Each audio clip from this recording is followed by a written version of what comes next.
India দিয়ে বাংলাদেশ দিয়ে বড় বড় হাসপাতাল দিয়ে অনেক জায়গায় দেখেও আল্লাহ মঞ্জুর করিনি, আমার সুস্থতা পাইনি। এখন স্যারের এখানে এসে আমরা সুস্থতা পেয়েছি।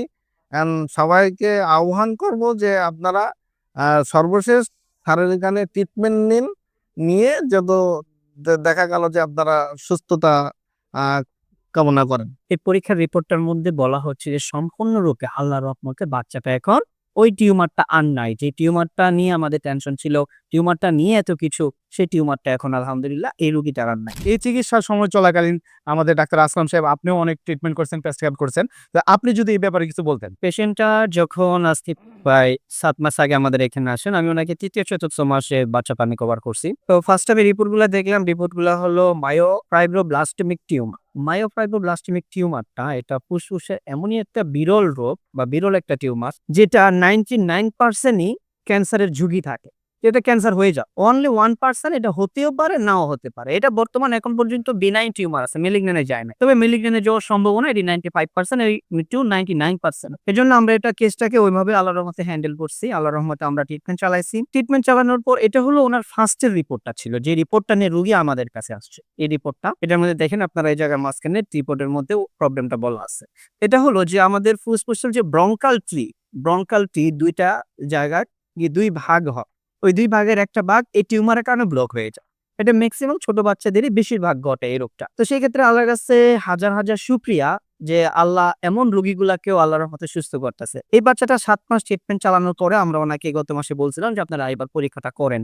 ওনারা যে পরীক্ষাটা নিয়ে আসছে, এই পরীক্ষাটার রিপোর্টটা আপনারা এখানে দেখছেন। এই পরীক্ষার রিপোর্টটার মধ্যে বলা হচ্ছে যে সম্পূর্ণরূপে আল্লাহর রহমতে বাচ্চাটা এখন ওই টিউমারটা আর নাই। যে টিউমারটা নিয়ে আমাদের টেনশন ছিল, টিউমারটা নিয়ে এত কিছু, সেই টিউমারটা এখন আলহামদুলিল্লাহ এই রোগীটার আর নাই। এখন আল্লাহর রহমতে ৭ মাসের চিকিৎসায় এই বাচ্চাটা যেমন সুস্থ হয়েছে, আমরা জানি যে এই সমস্ত ট্রিটমেন্ট গুলো আপনি ইন্ডিয়া বলেন, সিঙ্গাপুর বলেন, থাইল্যান্ড বলেন, যেখানেই যান, এই সমস্ত বাচ্চাদের বা এই সমস্ত রোগের ট্রিটমেন্ট অপারেশন করলেই যে চলে যাবে বিষয়টা তা না।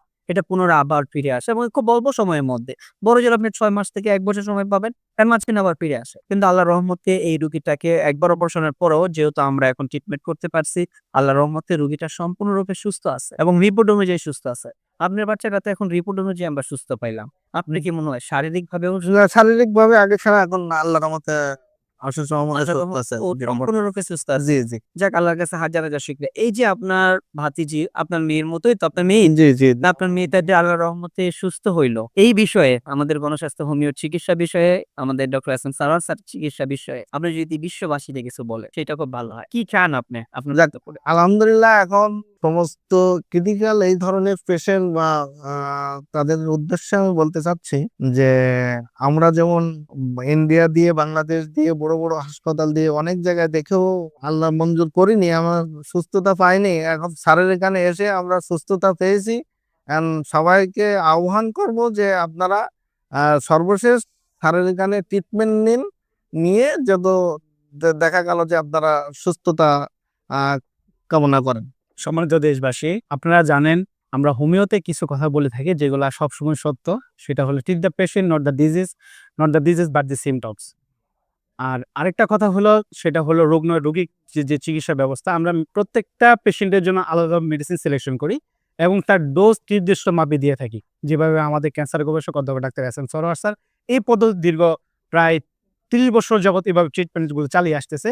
সেই ধারাবাহিকতা আমরা এখানে প্রায় ৪০ জন ডাক্তার নিয়োজিত আছি, যারা এইভাবে আমরা ট্রিটমেন্টগুলো পরিচালনা করতেছি। সবাই আমার জন্য দোয়া করবেন এবং বিশেষ করে আমাদের এই চেয়ারম্যান, গণস্বাস্থ্যের chairman doctor S M Sarwar স্যারের জন্য দোয়া করবেন। আসসালামু আলাইকুম।